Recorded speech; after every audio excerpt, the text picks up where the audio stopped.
You're listening to Choose FI Radio. The blueprint for financial independence lives here.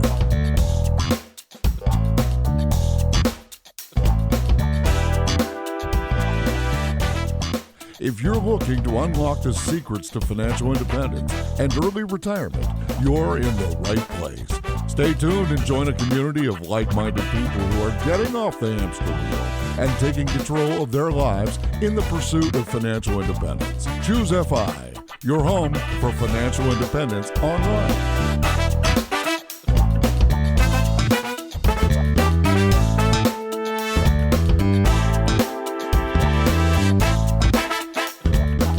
Over the last year, we've gotten so many requests to explore this idea of teaching abroad. And there's actually a fair number of people in our community that have done this and had remarkable results.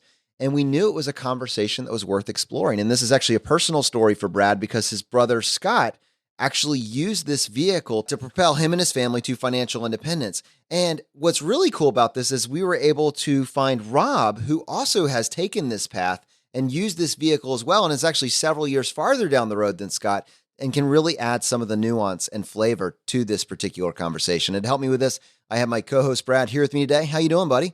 Hey, Jonathan, I'm doing quite well. This is a long overdue conversation, and I'm glad Rob actually reached out to us to tell us his story.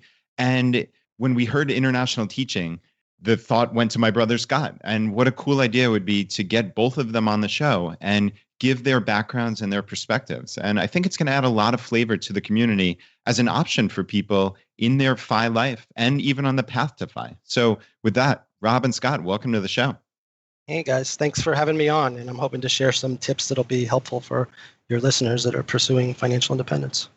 Yes, thank you guys. It's really exciting to be here and to, like Rob said, to help the listeners out, to kind of let everyone know a little bit more about what international teaching is all about. Well, I'd love to explore this a little bit further. And Scott, let me start with you because you actually live in the same county of Richmond that I do over here in Chesterfield. I believe my understanding was that you were a math teacher and you just weren't able to get a lot of traction. I'd be curious to kind of back up and find out where you were before you made this decision to go abroad. Yeah, sounds good. It's actually a pretty interesting story about how I started to teach. I graduated undergraduate with a psychology degree and didn't really think that teaching was really in the cards. After some soul searching, a year off to kind of wait tables, play some poker semi-professionally, and just to save up some money, I found out about the New York City Teaching Fellows program. Through that, I was able to get a free master's degree in education and taught for 3 years in New York City. From there, I decided to kind of move down to Virginia and be there to watch my nieces grow up, be there near my brother. And I taught in Henrico County for 7 years. And let me follow up on that. So, you decided to become a teacher and you're working in Henrico. Now, did you have student loan debt? I was pretty lucky. I was able to get out of undergrad with only about $30,000 in student loans. And through some grants that I received, one was through AmeriCorps, which is related to the New York City Teaching Fellows program. And then another one was another federal grant from a later program I did at Virginia Commonwealth University. I was able to pay down the loans relatively quickly. I think it took me about 7 years. I think teaching in the U.S. is challenging for many reasons, one of which, and unfortunately one of the most important, is financially. It's very, very challenging to get by with just the teaching salary in a lot of states. I know for me, I had a home that I owned, and between that, my bills for the month, there really was not much money sitting on the table at the end of the month. So, I had to kind of take some other options, use some other strategies to help me make ends meet. And Scott, what were those strategies? Any type of like house hacking or other money savings? Were there ways that you earned supplementary income as well? Or, talk us through that. Yeah, actually, I did a little combination of all those. I tutored anywhere between 5 to 8 hours a week, charging usually about $30 to $40 an hour. I also rented out rooms in my house. So I was a homeowner and I had 3-bedroom home. So I was able to at times rent out one or both of the rooms to professionals, local professionals. I lived near a hospital, so it was helpful to have that pool of people to rent to. I also was able to just try to optimize my expenses. So every couple months, I would look at my bills and say, okay, is there any way that I can cut down on my cell phone bill? Oh, well, Verizon is a little bit expensive. Maybe I can switch to Republic Wireless. Or, hey, it's been about a year. Maybe I should call up a few insurance companies to see if I can get a lower premium. And I just kept on trying to cut away every few months at some of those expenses. But yeah, between the three, I was able to definitely help myself out substantially.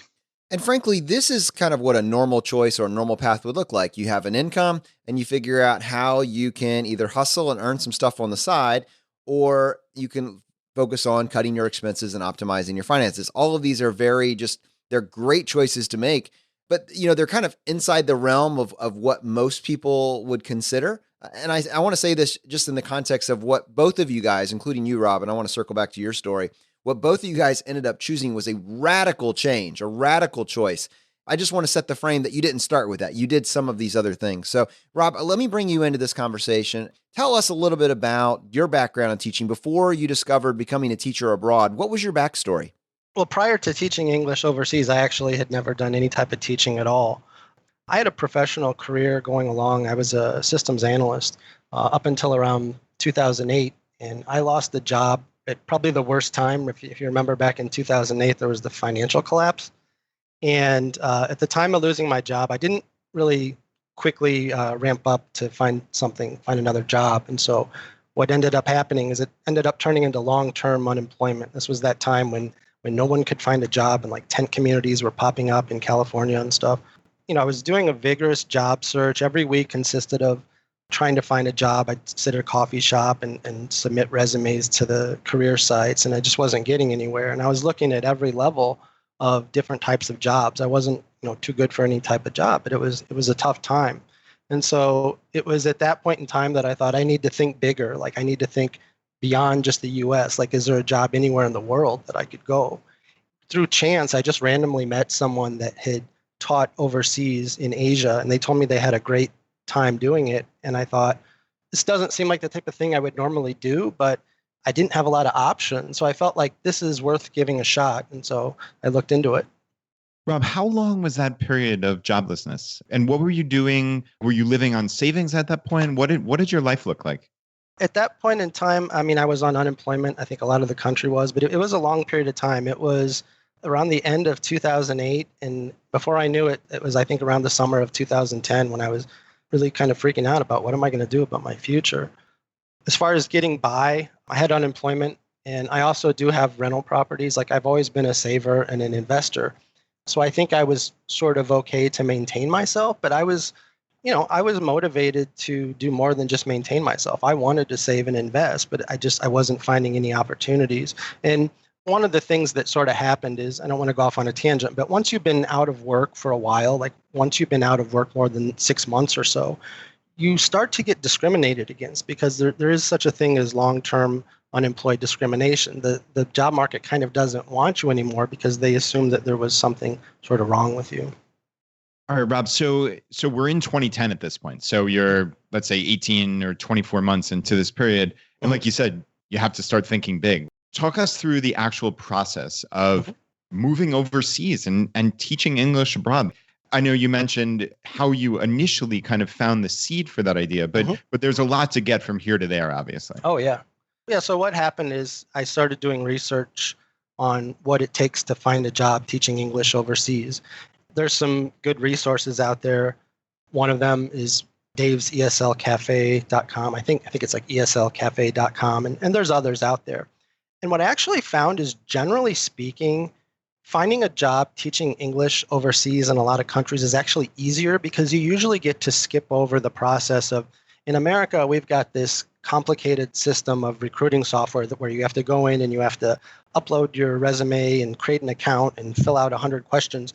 And it was kind of more old school, but still digital for teaching English. Like it was usually as simple as just sending an email to someone saying you're interested in a job and sending your resume. And from there, they would do like an interview and they would determine if you're good for teaching.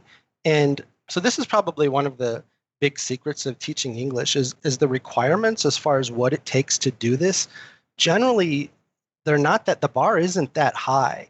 And that's part of what sparked my curiosity. And this might be different from country to country, but generally speaking, the main thing is that you're from a country that speaks English natively, so like America or Canada. I met a lot of Canadians that taught, and that you have a bachelor's degree of some sort. And it doesn't really matter what the degree is in, but if you fit those two requirements, you're probably able to teach in a lot of countries. Now, there's some that require like a TEFL certificate, but those are generally the requirements to do it, even if you don't have any teaching experience, and even if you don't speak the language of the place you're going. So Scott, let's come back to you and talk a little bit about your discovery of international teaching. So, you're already a guy that's kind of looking at optimizing the finances, following maybe the traditional levers that we would think of. But somewhere along the way, you decide to look into essentially what Rob is talking about. And I'm curious, what was your perspective on that as someone that found out about it from the first time? Yeah, it actually was a world that I just knew nothing about. I actually did some travel rewards. I made a travel rewards trip down to Buenos Aires and Mendoza, Argentina. And I was just traveling at a hostel, talking to this guy named Garrett. And he was telling me how he taught math in Shanghai, China. And I was just amazed by this. And I'm like, oh, wow, like you know Mandarin? He's like, no, I speak in English. All the classes are in English. It's just the most incredible job. I get to travel. I'm actually visiting my friend who teaches in Santiago. And, I kind of listened to him, thought this was a pipe dream. And then randomly, about 3-4 days later, I met a couple who also taught in Santiago. And they just told me after talking with them for a few hours, like, hey, you'd be perfect. You would love this. And at that time in my career in Virginia, I had a good job. I had great friends at my school, but the job was getting a little stagnant and I was up for an adventure. So Scott, you met these people down in Argentina and this sounds interesting. Like you have to do some background research, obviously, to see like what this looks like, how you even get involved.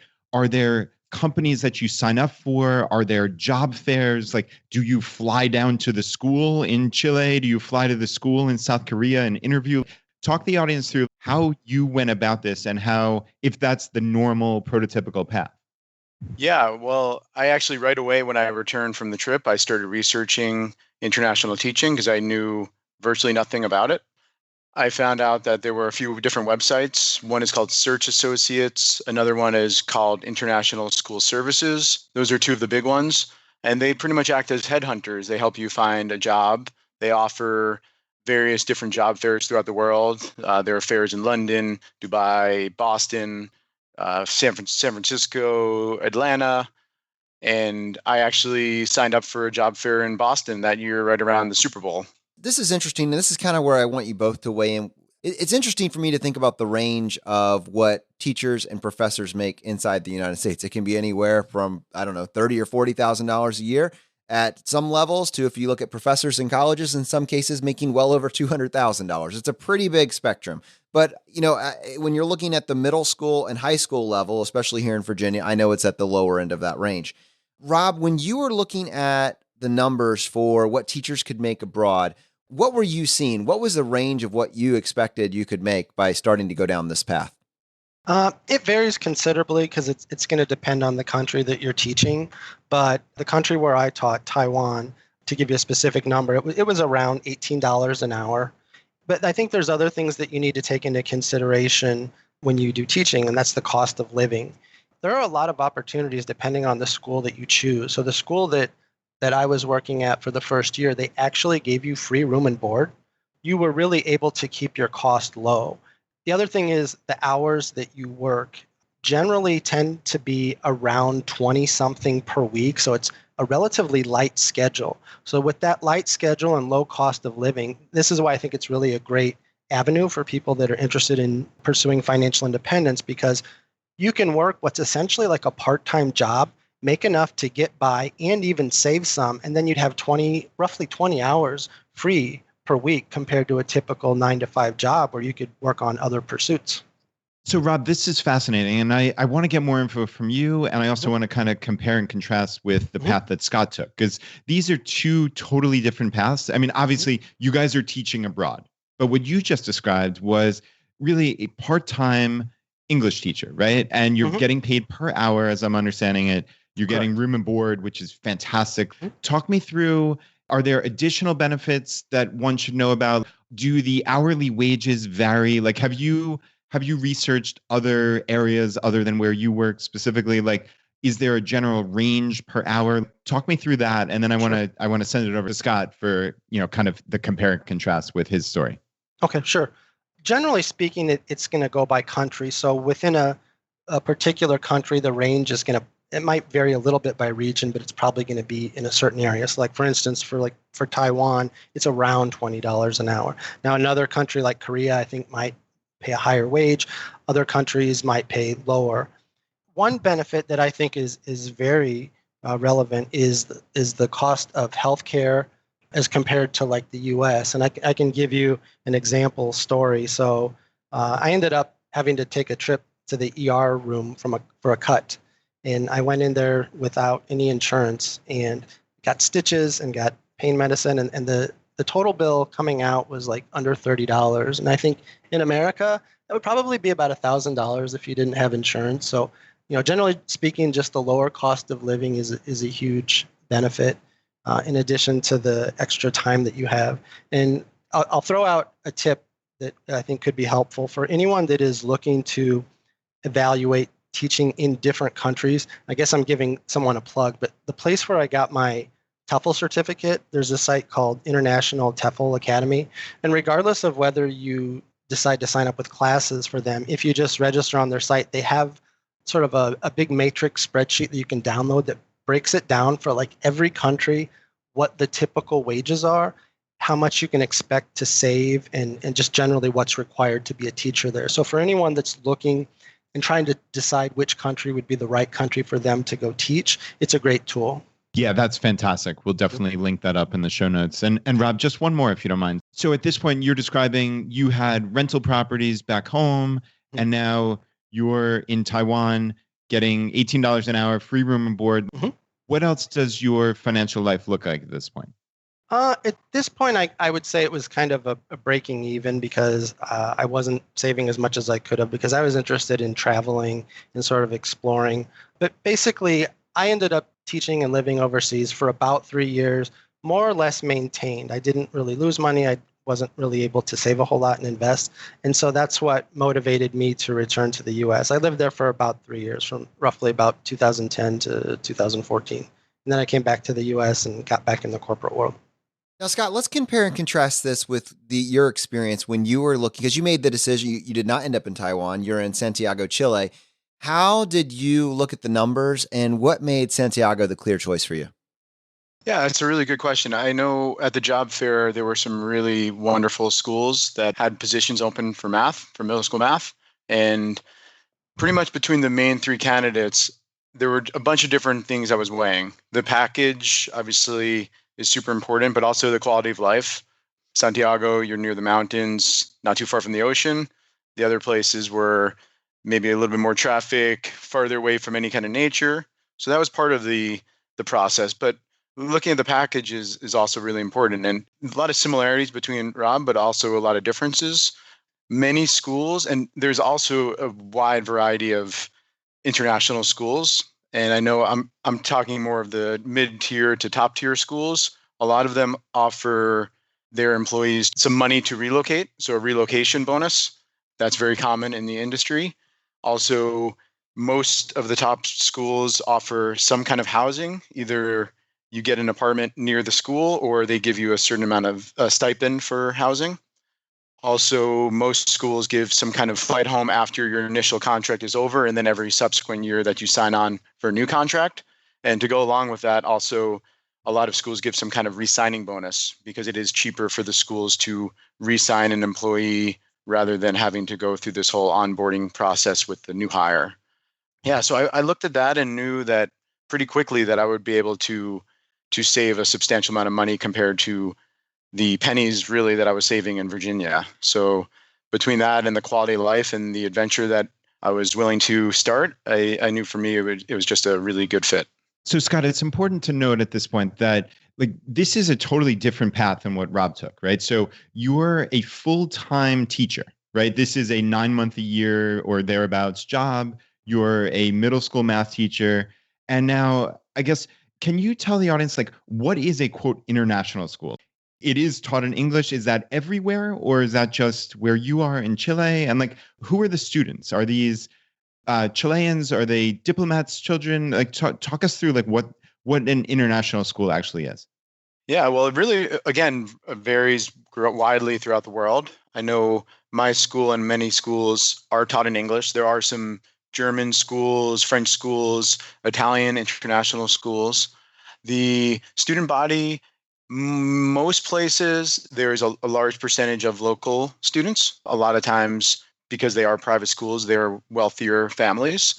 And then there also are businessmen and women, diplomats, expats who want their children to get a certain type of education. So we have a lot of the copper miners' children. We have ambassadors' sons and daughters and whatnot at our school, in addition to about 50% of our students are Chilean. I know, yeah, it's pretty much, if you came to my school and you closed your eyes and opened them, it could be a typical school in the United States. Everything is taught in English, except for Spanish class, of course. About half of the teachers are Chilean, and the other half are international hires. Of that half, many of them are from the US, but we have teachers from South Africa, Australia. We have teachers from Canada and other countries throughout the world as well.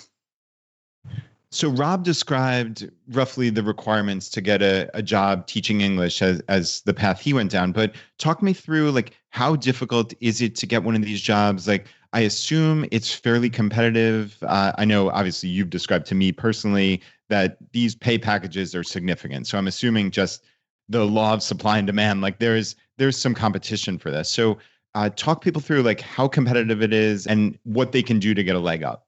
Yeah, it definitely is more competitive than the way Rob made it sound for his path. Just like anything else, the better candidate you are, the more likely you are to get one of the better schools. For me, I'm lucky I have a master's degree. I have a math specialist endorsement. So I was a pretty decent candidate, but I had no international teaching experience. A lot of times, many schools do give someone a leg up if they have some international experience. So a lot of times folks will go from one international school to the next after 2, 3, 4, 5 years.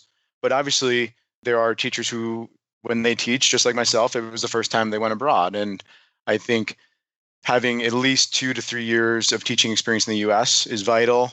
They look for a master's over a bachelor's, although Kristen, my wife, she was hired with a bachelor's degree. She was able to pay for a master's while we've been here, but so she was able to get one. But if someone was applying for the same job with a master's, they would have been a better candidate. With that said, there are definitely schools that are maybe not in the same tier as mine, where it might be a little bit easier to find a job. But like you said, because of supply and demand, the packages there might be a little bit worse. Still some great benefits, but maybe not as good as some of the top-notch schools. I'll interject if it's okay, and address that, because that is actually true. There are sort of different levels of schools that you can teach at. And so the one that I taught at is referred to as in English, a cram school, or in Chinese, it was a bushiban. And these are not really in the same category as international schools. These are more sort of like an after-school tutoring. You could think of it as tutoring, but kids would come after school, usually around like 4, 5, 6 p.m., and they would have class for like 1 hour, and they would do it like twice a week. So yeah, it's a different tier and a little bit easier to get in at the cram school level. Let's talk about this from your perspective and kind of how you see this fitting in for someone that's maybe considering this, Rob, on their path. Who is this path a really good fit for, and who should be considering it? Do you have any actionable tips? Yeah, absolutely. It's a good question. I think this would be relevant to the person that is relatively close to FI. Like you talk about having a plan of what to do when you hit FI, rather than waiting till you get to your number. Let's say you get roughly 80% there, and you want to transition to a life that's more free and more adventurous and involves travel. Well, you could go overseas and you could find one of these types of jobs that are about 20 hours a week. There's a lot of benefits to it. So like one is that you'd have a dramatically lower cost of living. You would have cheaper healthcare. And if you're working one of these jobs that's like 20 some hours a week, you've really freed up your time. You might find that you're happy enough just teaching and to give you something to do. And now you've suddenly got 20 hours back per week and you're living in a new exciting country, and that might be great from there. But if not, you could continue the teaching path for some period of time until you hit that fine number, and then you've sort of established yourself in another country where the cost of living is lower and you can sort of leverage geo arbitrage. Rob, I'm curious the flexibility with those 20 hours. I know you're just saying that as a general number, but yeah. Let's say you did want to travel every weekend and make it a 4-day weekend. Can you put those 20 working hours into the other 3 calendar days per week? Do you have that kind of flexibility, or are you working according to the school's schedule? Yeah, generally, if you're working with a cram school, you are going to be working according to their schedule. Many schools in like China may give you a week off during Chinese New Year, which is a great chance to do some travel, although airline ticket prices might be a bit higher. But generally speaking, like any job, you can usually take a couple of days off if you need to. Depending on where you're at, like within Taiwan's a relatively small country, and you can, over a weekend, you can do a lot of travel. I mean, they have different modes of public transportation. They have a fantastic high-speed rail that will jet you from the top of the island to the bottom in about an hour and a half. I think it goes around like 200 miles an hour. So you can do a lot of travel just on the weekend if you need to. Yeah, that's very cool. And have you ever looked into any of the other teaching English abroad type options? Like, I think there are online only versions. VIP Kid might be one of them. Have you ever investigated those? Yeah, that's something. This was after I came back to the US and was working a corporate job. I was doing that as my 9 to 5, but I was interested in doing freelance things to make money on the side, sort of a side gig. And that was something I stumbled upon.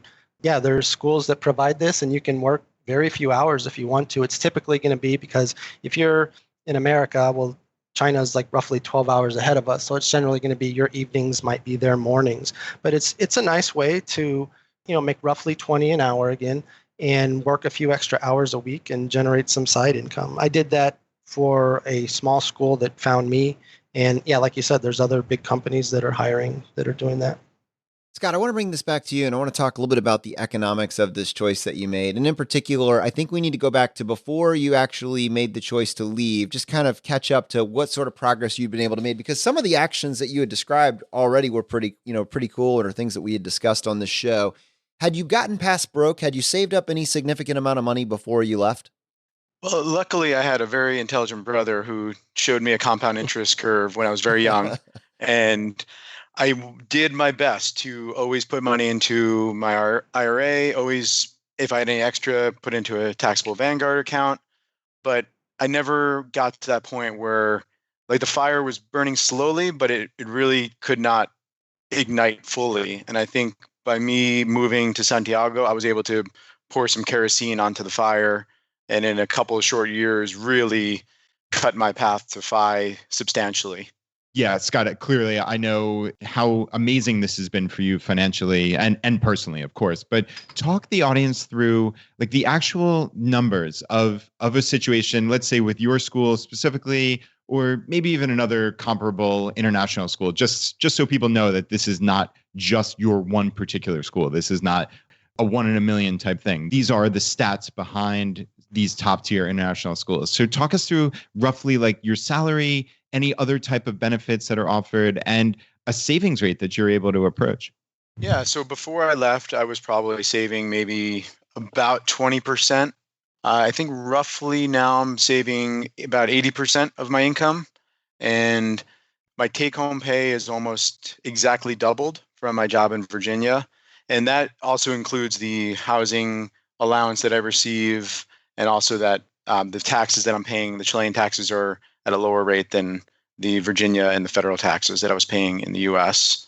But I want to clarify, just to slow down on this, because of the duration and length of time that you're in this country, do you qualify for the foreign earned income exclusion? Yes, so because I am a resident, I have the bona fide residence. That's what it's called for the IRS. For the IRS gurus in the house, they know that the bona fide residence test is one of them. And also there's the physical presence test, which means you have to live in a place for outside of the United States for at least 330 days out of the year. Luckily for me, because I'm a resident of Chile, I don't need to be here for more than 330 days. And as a result, I do not have to pay federal taxes on my income. It's excluded from my tax return.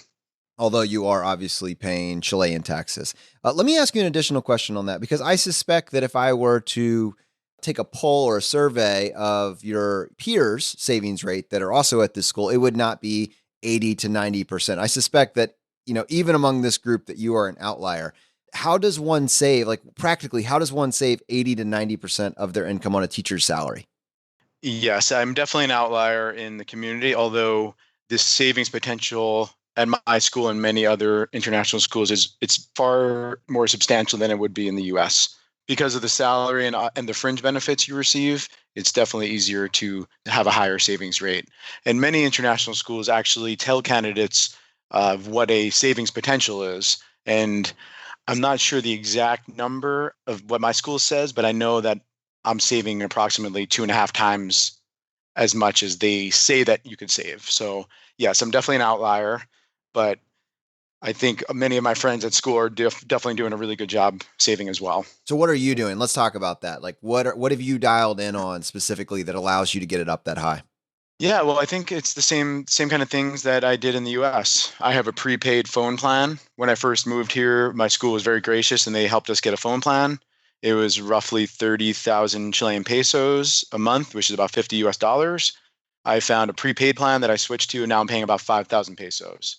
So I've cut that substantially. Changed apartments recently to cut down on housing cost. I was able to save roughly 500 US dollars a month by moving to a smaller apartment with my wife. I sold my car when Chris and I moved in together. There was no need for two cars, and then we also were able to save on the additional parking spot that we needed to pay for, and just the other things that a lot of people in the Phi community do. Rather than going out to dinner and drinks with friends, every once in a while we'll invite over people for some wine, or we'll try to go out for lunch rather than dinner. Just trying to make those little things count. But to be honest, since I've moved here, it's the first time in my adult life where I haven't had to worry about money. I still try to be financially savvy and try to make good decisions, but because I'm in a much better situation, I can go to a concert or to a football match, a soccer match, and not have to worry about being able to eat at the end of the month, which some months, unfortunately, when I taught in the US, that was a reality.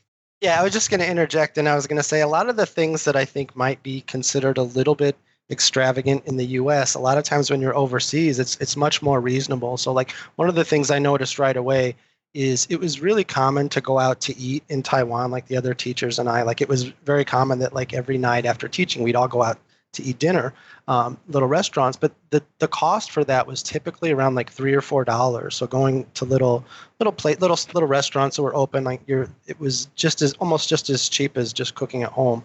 And then like you said, entertainment, like it might be much more reasonable overseas compared to US. So one of the things that I noticed is just, Scott, with your story that you've documented, your path to financial independence, in large part due to an 80% savings rate, has just, like you said, kerosene on the fire. And that's amazing. But the opportunity that it's afforded for you is to spend time doing something that you truly value, like travel. And Rob, I know this is a big part of your story. And I'm curious, like, tell us a little bit about that. When you made the decision to travel, did you use Taiwan as a home base? Like, what was the strategy there? Yeah, Taiwan was kind of the home base, and it's a pretty good home base in terms of location. Inter-Asia travel is very affordable. Like once you are set up in Asia, flights to other countries can be as cheap as $70, believe it or not. A lot of times you could find hotels for a really good price, around $30 or so. But Taiwan has a good salary in terms of what you can save, and so that just made sense for me as a base. But it was a great chance to explore a lot of other countries. So, Rob, was Taiwan the only place that you've lived abroad, or were there subsequent stops? Yeah, Taiwan is the only place I actually lived and had an apartment, but I visited several different countries in Asia. China, Japan, Korea, Thailand, the Philippines, Hong Kong, Macau, and Malaysia.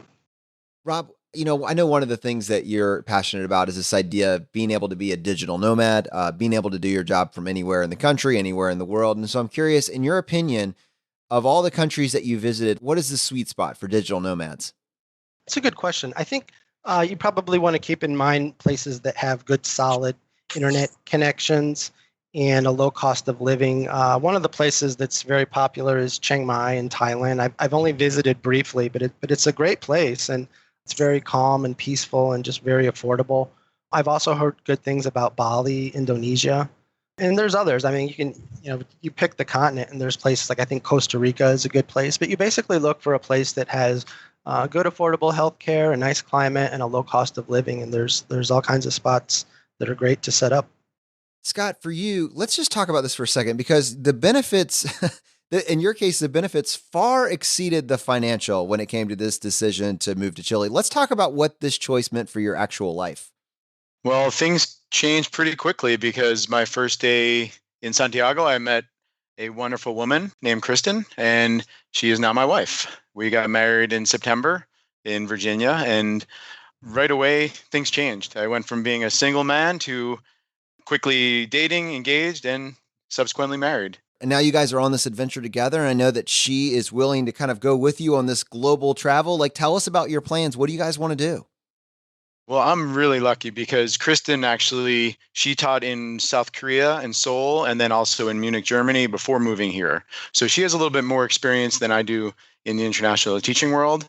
And she is even more up for an adventure than I am. So we were talking about it, and I think about a month ago, we decided to take a sabbatical year. So we're taking a year off from teaching, and we're going to, quote unquote, travel the world. We're going to slow travel, start in Central Eastern Europe. We have a wedding in France to go to. And then from there, we're going to maybe try to spend 3-4 weeks in a country, try to stay maybe 1 or 2 cities to really get to know the place and not just go boom, boom, boom, place to place to place to place. And try to become locals in a certain place. And I know after hearing Rob talk about Chiang Mai, I know that's on our list and a number of the other countries he mentioned, because from Europe, we're going to head possibly with a stop in the Middle East for a job fair in Dubai, but then we're going to head to Southeast Asia and spend a lot of our time in Cambodia, Laos, Vietnam, and Thailand for sure. So what's your goal for your savings rate on this 12-month trip? We have a very lofty goal of having a 0% savings rate. We are just hoping that to not go negative. And if we can not go negative, then with a decent return in the market, we can maybe increase our net worth by 8 to 10% just through the compound interest. Well, let's talk about not going negative. How do you cash flow this? Well, we are going to sell our car. That's going to give us a nice chunk of money to get us going. And then through the dividends, through our taxable accounts, we're going to get a nice little chunk of change every 3 months. Other than that, we're looking to actually do VIP Kid and maybe do some English teaching, some tutoring.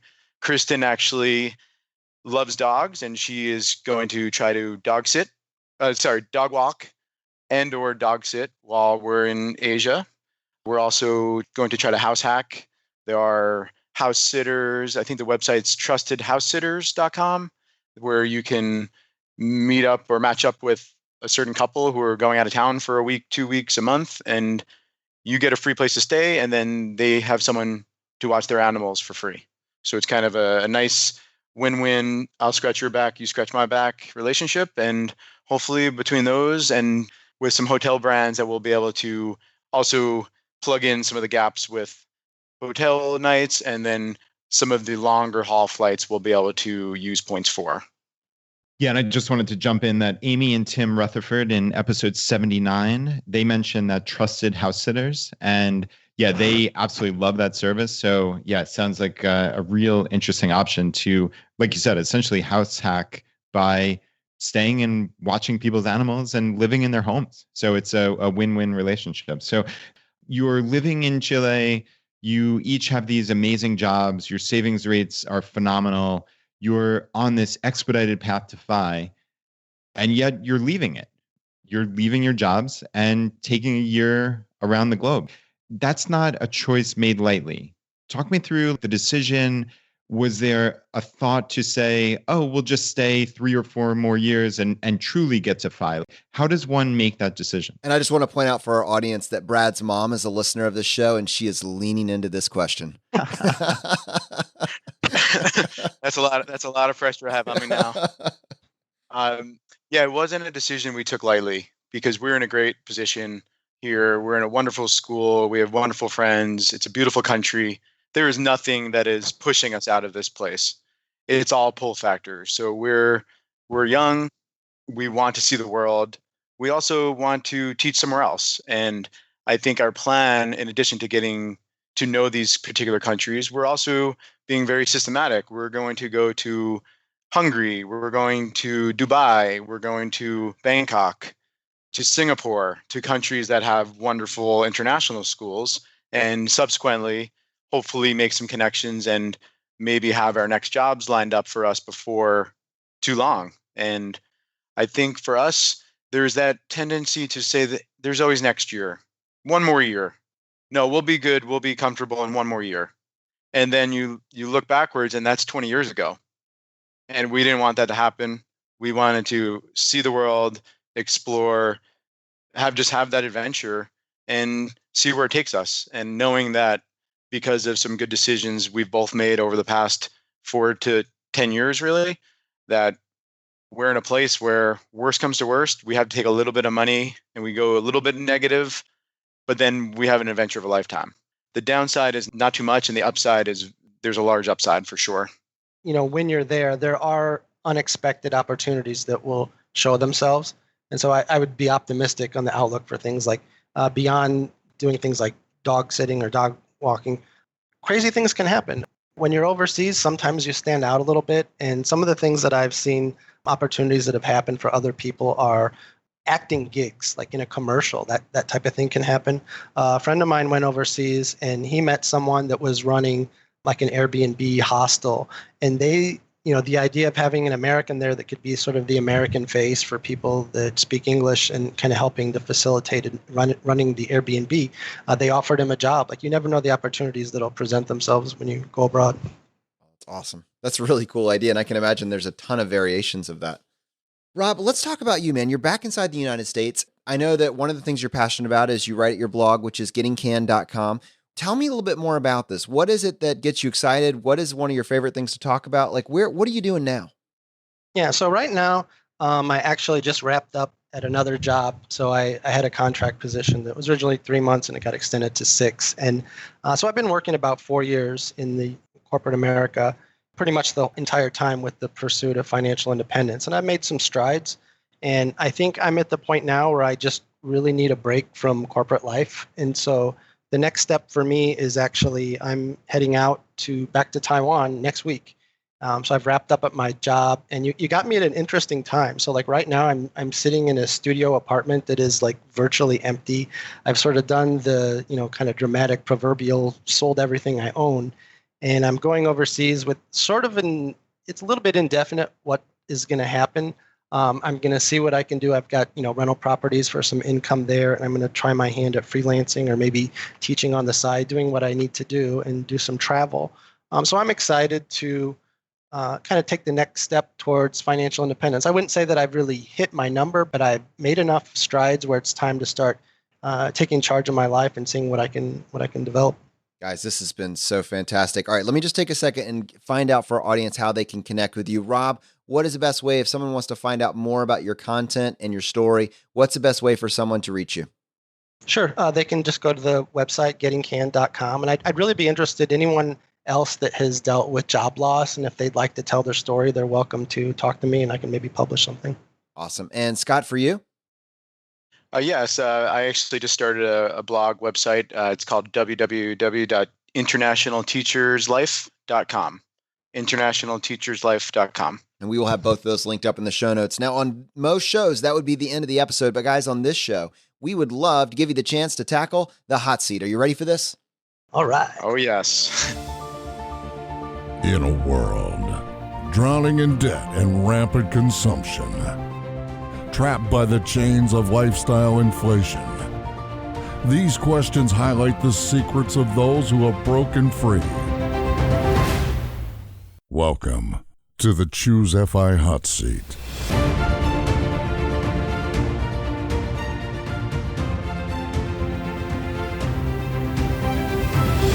All right, Rob, question number 1, your favorite blog that's not your own. Okay. I'm going to go with this is one I found through you guys, Cody over at Fly to Fi. And the reason why is I think he has a lot of good actionable tips for people that are looking to do freelance or start a business. Like he really walks you through the nuts and bolts of what it's like starting up a blog and creating income. So a lot of good actionable advice there, which is kind of beyond what you might see in like certain places. Awesome. Scott, what about you? Yeah, for me, it would be jlcollinsnh.com. And I actually was just looking at some old emails from my brother. And in September 2013, he turned me on to it. And I think that was one of the big tipping points for me. Oh, man, that is so cool. Brad, your emails from 2013 keep popping up, man. Yeah, we talked about my comment on the Mr. Money Mustache blog about Chautauqua from way back then, and that's funny. That literally is that exact month. So, wow, it was a good month for you. That was the year Brad caught fire. All right, guys. Question number 2, Rob, your favorite article of all time. Now, this can be one that you wrote or somebody else's. Okay, if it's okay, I'm going to cheat and give 2 answers. For the article, I'm going to refer to my own site. So I wrote an article about long-term unemployment, and it kind of talks about what it was like being unemployed for 2 years and how I did finally arrive at the solution to go overseas and teach. The other, not really a blog, but a podcast, an episode, and that's one with you guys when you guys were on Afford Anything. I thought that was a fantastic episode. Just hearing the 3 of you guys talk and shoot ideas back and forth, I thought it was interesting. You could really tell that you were all being host because of the way that you kind of led the conversation. But it was such an amazing talk, and I think some of that talk was really what inspired me to go out and, when this job wrapped up, to go overseas. And I think it was Brad that made a comment that was about that people want to find like mastery and they want to progress in their life. And I think a lot of times the corporate world just sometimes it doesn't allow it. You're kind of doing the same thing every day and you kind of want to grow, but it's not always available. And so it's kind of motivated me to say it's time to grow. Wow, that is awesome, Rob. I'm glad you enjoyed that. Thank you. That was a great episode. It was great. Nice. Yeah, we thoroughly enjoyed that conversation with Paula, and yeah, I agree completely about obviously to what I said previously. Did you agree with yourself, Brad?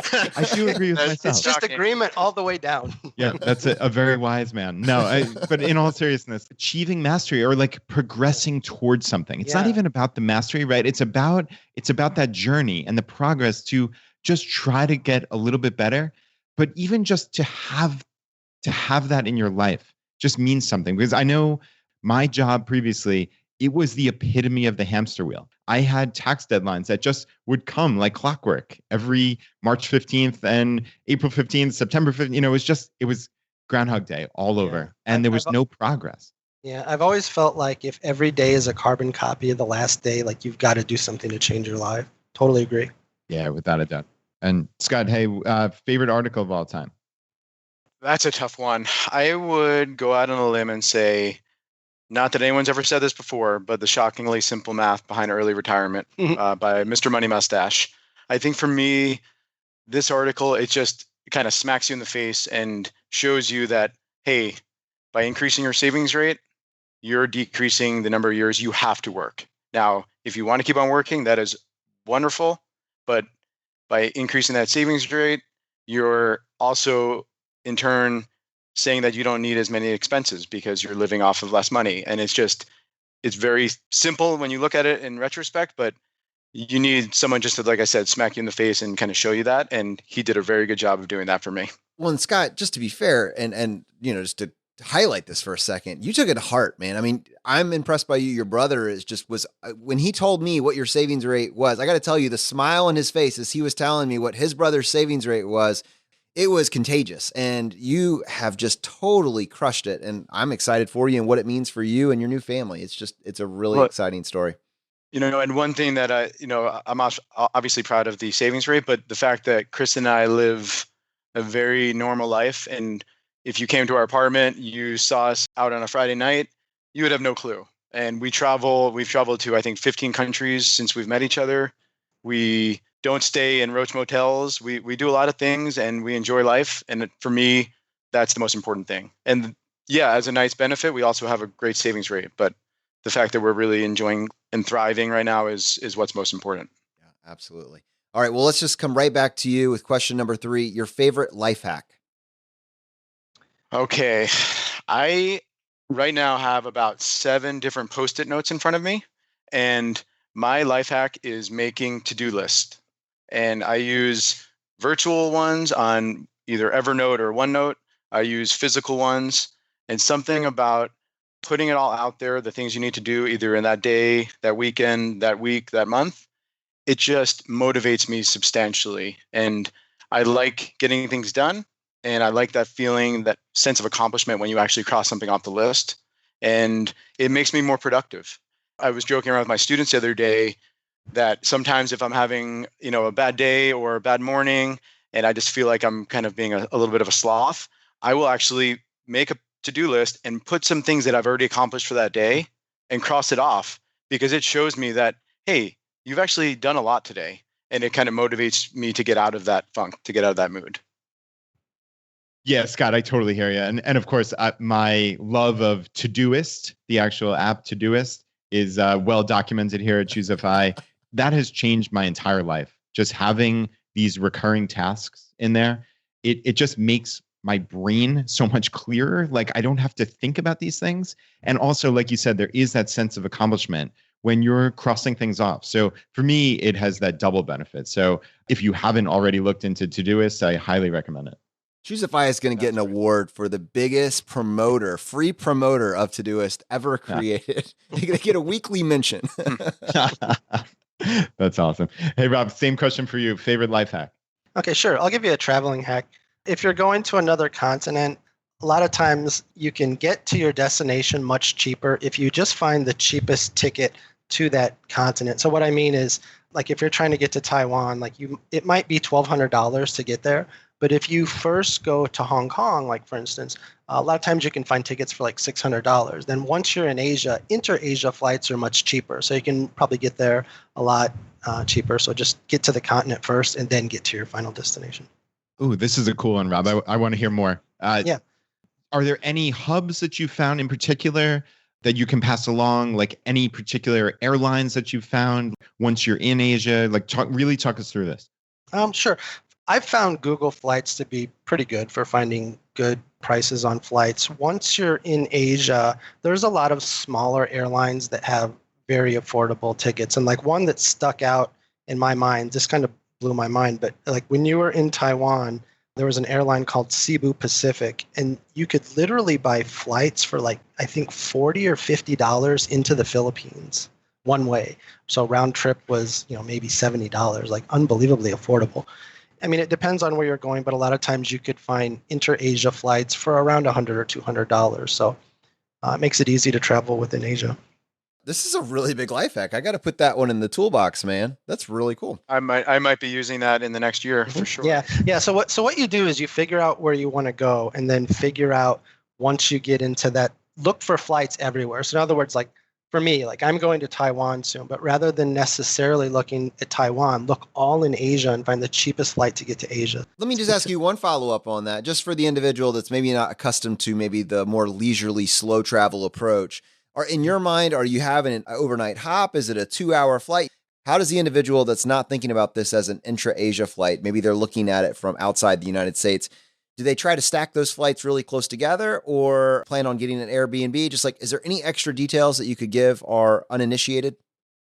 I would say it's probably not a good idea to stack them on top of each other because you never know if your first flight could be delayed. I would look at it as an opportunity to have maybe one day to explore a place. So Hong Kong's a great city. And like I said, a lot of times you can get really cheap flights to Hong Kong. So go to Hong Kong, spend a day there, and then head out to another country in Asia.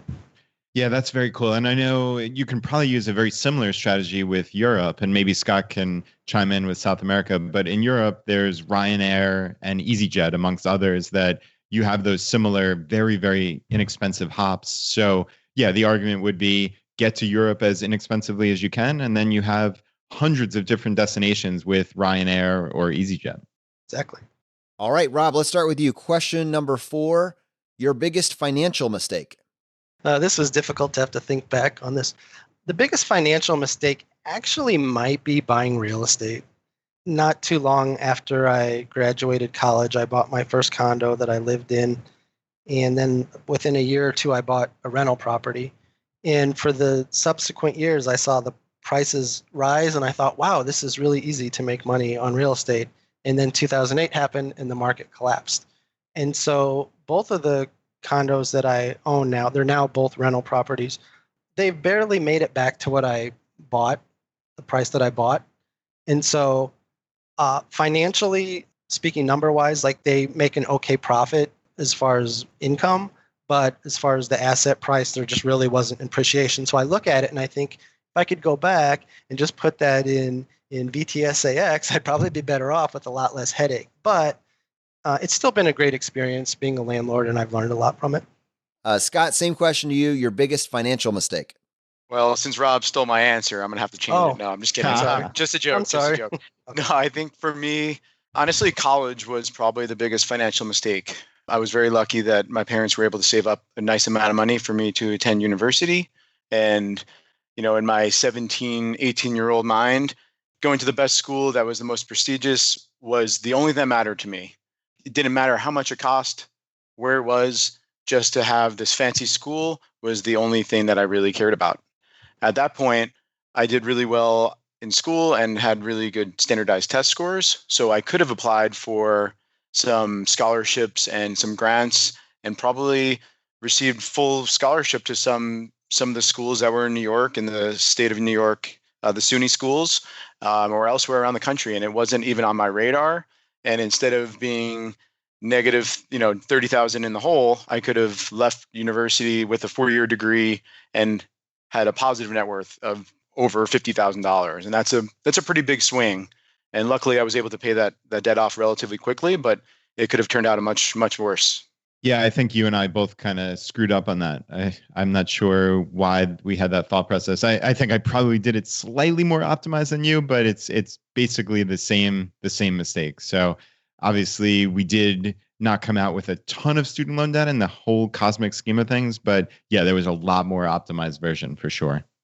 Right. And I was lucky enough to have my master's degree paid for, so that at least helped lighten the load a little bit. But yeah, if I could have rewound, I would have definitely applied to many more schools, especially schools that were cheaper and that would have offered some scholarships. Rob, question number 5, the advice you would give your younger self. I definitely would have got into blogging earlier. Around 2008 when I was overseas would have been great. But yeah, beyond that, I think I would say if I could go back and talk to myself when I was in college, I would say be more goal focused and take advantage of the opportunities to learn and join groups and this type of thing and just have more of an educational goal. And Scott, same question to you. Well, that's an easy one. I would have listened to my brother more. No, I think, honestly, I was very fortunate because Brad was always willing to give me advice and tell me to read an article or point me in the right direction. And, as a typical brother, sometimes it went in one ear out the other, and sometimes some of it stuck. Like I distinctly remember him showing me an Excel spreadsheet with compound interest formula that showed me, hey, if you put $3,000 into your IRA now, look how much it will be. If I could have just kept all those thoughts in my head and continually went back to them, it would have definitely changed things and accelerated my path to file, substantially. Gotcha. All right, Rob, we got a bonus question for you. What purchase have you made over the past 12 months that has brought the most value to your life? Okay. I'm actually going to go with 2 because they're kind of in tandem. But this is if you're looking to keep your costs down for eating and cooking. A crock pot and a rice cooker. Those 2 things used in tandem can be used to make really good, delicious meals that are very affordable. And you can do more with a rice cooker than just cook rice. Like you can toss an egg in there when you're cooking the rice, or toss some vegetables in there, or you can steam vegetables. And then, of course, a crock pot to cook meals, like, cook a big hunk of meat for 8 hours. And then you usually end up with a really delicious meal. And it's a good way to stretch your dollar for preparing food. I'm going to blow your mind here. Have you heard of the Instapot? Uh-oh. Is that the one that's like a rice cooker and a crock pot? With these powers combined. Oh, wait, there's more. Can it microwave? Can it microwave? Oh man. Yeah, I definitely saw that one coming, Jonathan. I was sitting on it. Too easy. All right, Scott, same question for you. The purchase you've made in the last year or so that's added the most value to your life. Well, I guess it's good that I can't really think of too many things that I've bought in the past year. But no, really, the thing that has brought me the most value is my Gracie Jiu-Jitsu class.